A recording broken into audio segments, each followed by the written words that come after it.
Welcome to the Real Estate Investor Podcast. I'm your host, Gary Lipsky of Break of Day Capital. I talk to leading experts to discuss a wide range of subjects to educate investors on best-in-class practices to build legacy wealth and positively impact communities. Let's jump in. Hey everyone, welcome to another episode of the Real Estate Investor Podcast. I'm your host, Gary Lipsky. Be sure to join our Facebook group, Asset Management Mastery, where we have a great community of thousands of like-minded individuals sharing resources and best practices. Today on the podcast, we have Joe Fang, who's our Director of Investor Relations, to talk about launching a fund. Hey everyone, we have launched the BODC Multi-Family Impact Fund. Invest with a trusted operator with a track record of success. Our fund offers diversification, risk mitigation, tax benefits, and stringent acquisition criteria. If you'd like to learn more, head over to our website at breakofdaycapital.com.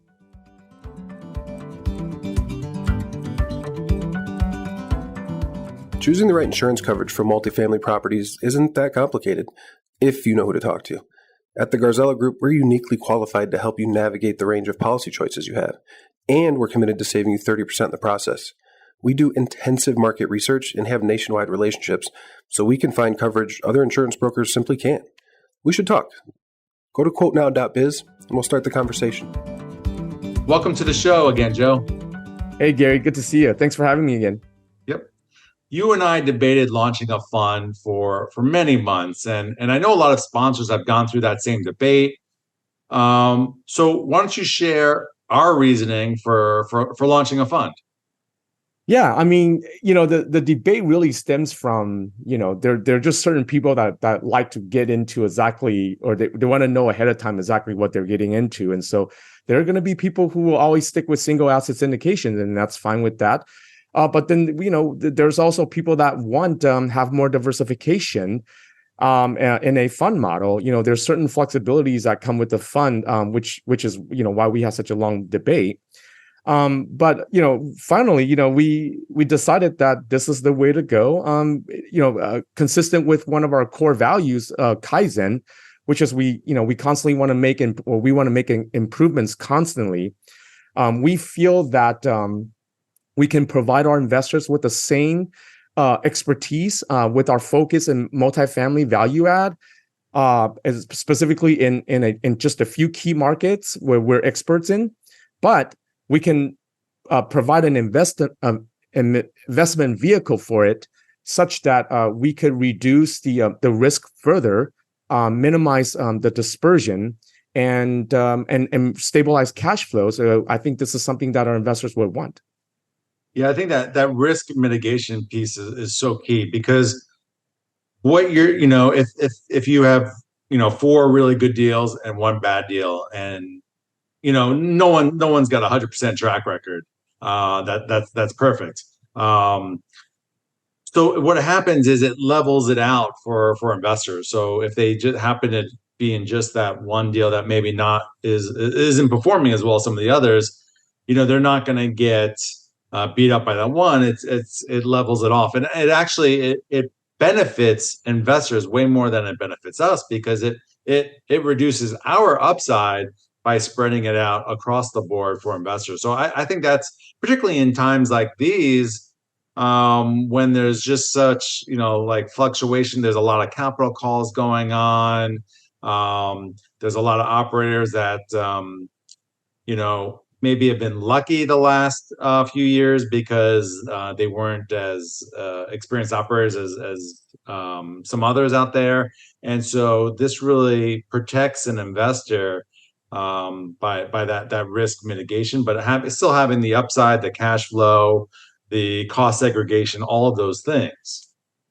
Yeah, Gary, and then I want to add one more point. We want to focus on diversification, not diworsification, and I want to clarify that by saying, you're still going to get our concentrated strategy, but we're just going to spread it amongst a few different properties. We're not gonna be investing in other asset classes and in different markets that we're not experts in. And so this is really just to smooth out a little bit of volatility and to stabilize cash flows. And so with that, our buy box is still going to be very strict. We're still really focused on that Class B, Class C workforce affordable housing where there's very sticky demand that, where the supply is just unlikely to ever catch up. Now, we might consider in unique situations, maybe looking at Class A properties where there's very strong cash flows, maybe less value add component, but especially if we can get at a discounted price. So just want to remind our investors, this is still a very focused, our buy box is still very tight. And let me just add that the fund life will be roughly 4 to 6 years. As we buy assets, make our improvements and look for opportunities to exit, we're just going to give back our investors money and profits, rather than doing this, keeping this. It's not a forever fund.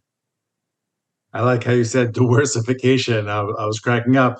I see operators out there, and hey, maybe they've been studying other asset classes for years, and if they have, then kudos to them. But for the ones that are just jumping into flavor of the month and stuff like that, I'd be a little wary about that, because it just takes years of knowledge to really protect your investors, versus just jumping into something. It can be dangerous, so just some food for thought for those out there. But let's talk about our fund, the BODC Multi-Family Impact Fund, which is a mouthful. But we decided to call it that because of the fact that we provide vitally important workforce housing that is safe, reasonably priced, and a quality place to live for our residents that they can proudly call their home. So that's where that impact fund comes in, and it also impacts our investors too. We're creating financial freedom. They don't have to deal with the tenants, trash, and toilets. We have a team of people that do that. They can keep living their best lives in whatever fashion that is. But they don't build more workforce housing. They build Class A, really nice, expensive stuff. And so, the life force of America is that workforce housing, and we need millions and millions of units of that. And so, we could come in and take a property and instill our value add process. Typically we'll rebrand the property, improve the interiors, improve the exteriors, add amenities, improve operations, and we can extract millions and millions of dollars in value by renovating and fixing up these properties. And residents typically want to stay in our properties even with an increase in rent because it's safe, because it's nicer, because we're offering more for less. So I'm really proud of that work that we do. Yeah, Gary, if I could just piggyback on what you said, we felt that having the word impact in the title of our fund is critical because we want to make a positive impact not only to our investors, but to our residents. And this is a win-win situation that we love doing.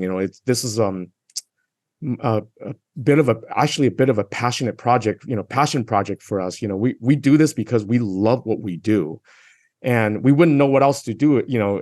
I guess we could have just semi-retired, but it's just because we actually love doing this. And I also want to add that it's very important to do our part in impact investing. And I want to mention that a portion of our Break of Day Capital corporate profits, will be donated to various charities, causes that we strongly believe in. Yep. Talk about the criteria and timeline for an investor that wants to get involved, or for a sponsor out there thinking about doing a fund. How do they think about criteria and timeline? Yeah, I mean, like I say, I don't want our investors and future or potential investors to think that this is some totally different animal. You're still getting the same, concentrated strategy. Gary, people come to us because they like our operational focus. They like the fact that, we really focus on asset management and not really trying to do any more than what we're really good at and just keep doing it better and better with each deal. But, we're going to package it in a way that, that's a little bit more diversified, where we can minimize some of that dispersion. Each property has its own unique attributes, and we're just trying to smooth that out, trying to give investors more of a blended average, because at the end of the day, they may not care about our values or our vision, but they're going to care about whether they consistently get that cash flow mailbox money every quarter, right? So we're just trying to add more value by doing that.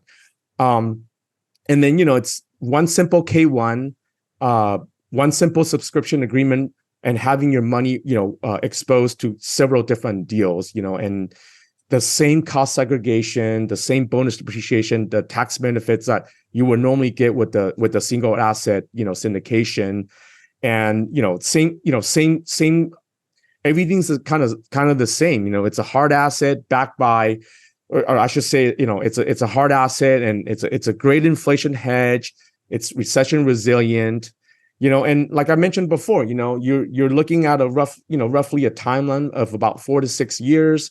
We're going to be looking to acquire properties, over the next 12 months, and then depending on the sooner of getting to 3 to 5 assets, or the anniversary of 1 year from the opening, we're going to go ahead and close the fund, and then just perform our business plan and renovation strategy, and prepare to exit these properties and deliver returns to our investors.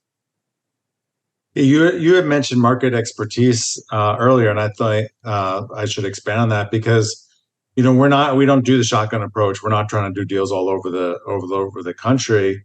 We've really honed in on the Southwest markets. We've so far done all of our deals in Arizona, but we've been looking in the suburbs of Denver, Albuquerque, Vegas for over a year and a half now. We haven't pulled the trigger on any of those, but what's important is building those broker relationships, building up thousands of data points, so that when we see a good deal, we could check, through our database to see, hey, does this make sense? Where does this compare to others? This is 1980s in this market. How many units? What needs to be done? Boom! It's 175,000. That is 10%, 15% below what we should be paying. This is a great deal. Or maybe it's above and it doesn't really make sense. So that market expertise really, really goes a long way by narrowing our focus. Hey, Gary, with that, could you talk a little bit about the first acquisition in the fund? Yeah, so Spanish Trails. This is 256 units, 1979 vintage, B-class area. Really, really like this asset. It's institutional grade. The previous owner has put in almost $3 million over the last few years in this property. But what we'll do is continue the interior renovations. I think we have about 40% of the units to go. We'll also rebrand the property. So it's the place at Spanish Trail, and we'll name it Icon on Spanish Trail. So Icon is what we brand all of our properties. I think it kind of gives, a cool kind of brand, for that property. We'll also create, when you drive up to the property, it doesn't have that wow factor. And so it's really important, how can we do something that pulls people in that's cost effective? We're not going to waste a ton of money, but maybe some design elements that, present to a person that's pulling up, a future resident, that this is the place to live. So we'll focus on that as well. In the main courtyard area, it's very brown. So we're going to need some accent colors, and add some pergolas and some toys in the dog park. So not a huge value add, but a nice cash flowing, stable property that we can add value. I'll tell you, the two areas that we can add value that should add about $2.5 million of value to the property. Is the water bill is about twice as high as a very similar property of ours, and many other properties as well, based on that unit count. They don't have low flow fixtures, toilets, the faucets, the shower heads. So, we can get at least a $50,000 savings just on low flow. Also, their insurance bill, they had a claim, and so their insurance bill is much higher, more than 2 times higher than what we would have to pay for insurance. So when you take those two and divide it by a 5 cap, that's like $2.5 million of value that we'll be able to create, hopefully within 6 months. So really excited about this opportunity. Yeah, it's just, when the broker let us know this was kind of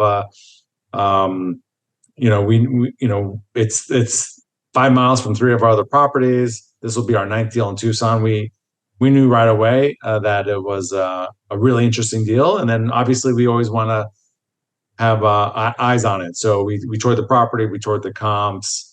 We were excited about it. Our property management company was really excited about it. And, thankfully, it was awarded to us.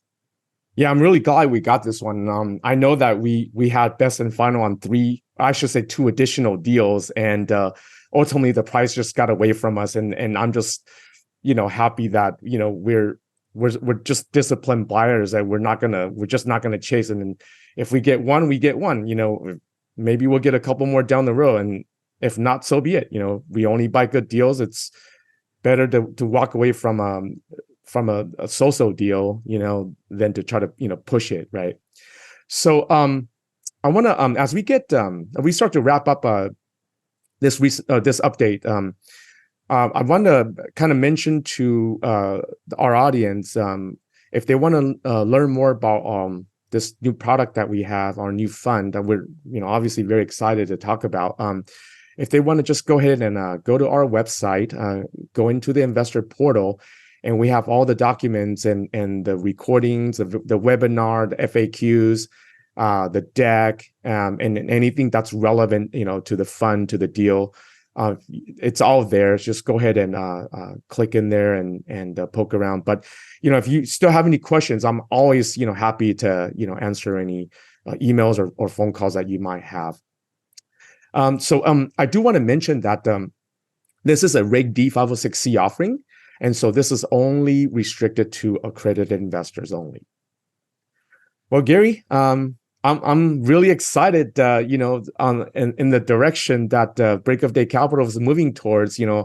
As a passive investor for many years, I'm so excited for this natural progression of the business. As we get bigger and bigger and growing organically and taking down better deals and delivering strong returns to our investors and then just doing our part. We can do well, right, by doing good. And this is just, I'm just so glad that we can do this together and hopefully make the impact to the world and leaving the legacy that we want to leave.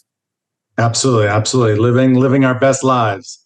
So yeah, I appreciate Joe, you coming on the show and sharing to our listeners about our fund and our latest deal. And that wraps it up for today. So I'll be back next week on another informative episode of the Real Estate Investor Podcast.